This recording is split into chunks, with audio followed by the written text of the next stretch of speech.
Bharatiya Janata party ने शनिवार 2 मार्च को 195 उम्मीदवारों की लिस्ट जारी कर दी है। उसमें 51 उत्तर प्रदेश की सीटें शामिल हैं। यानी भाजपा देश के सबसे बड़े राज्य की कुल लोकसभा सीटों 80 में से आधे से ज्यादा पर उम्मीदवार उतार चुकी है। बीजेपी ने शनिवार को लोकसभा चुनाव के लिए प्रत्याशियों की सूची जारी की है। इसमें प्रधानमंत्री नरेंद्र मोदी वाराणसी से चुनाव लड़ेंगे, वहीं अमित शाह गांधीनगर और राजनाथ सिंह लखनऊ से चुनाव लड़ेंगे। बीजेपी की लिस्ट में निरंतरता भी और परिवर्तन भी है और इसके साथ कुछ सामाजिक न्याय का संदेश भी है। बीजेपी ने पुराने नेताओं और नए चेहरों के बीच संतुलन बनाया गया है। आइए जानते हैं कि यूपी की उन 27 सीटों का पेंच कहां फंसा है जिनका नाम भाजपा की पहली लिस्ट में नहीं है, और वही भाजपा के अंदरूनी सूत्रों का क्या कहना है।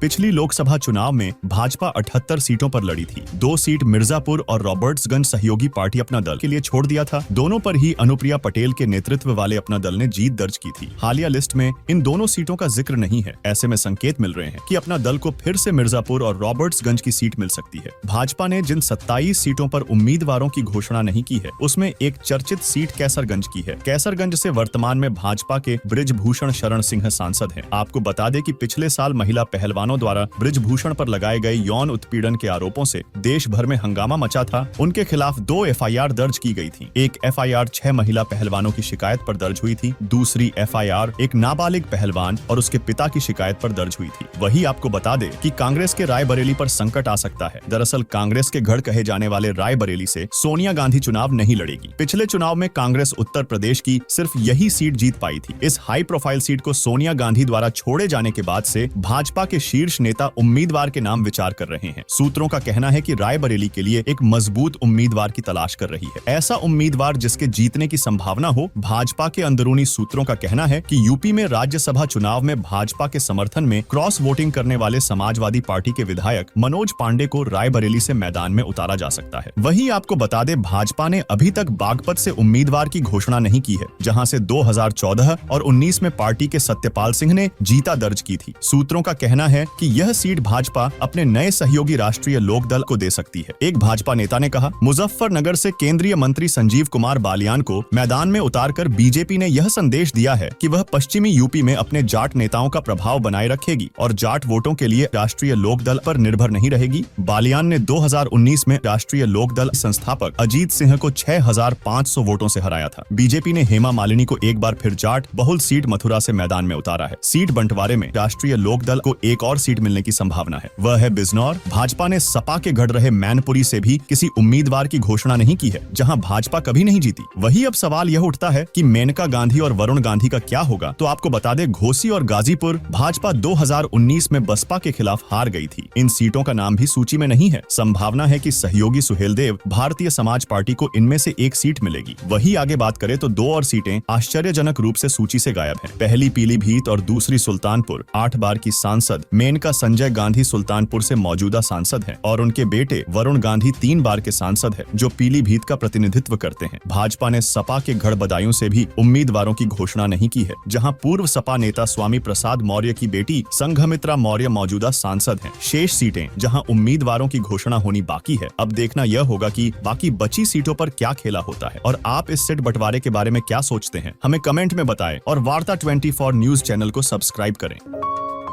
आप देख रहे हैं वार्ता 24।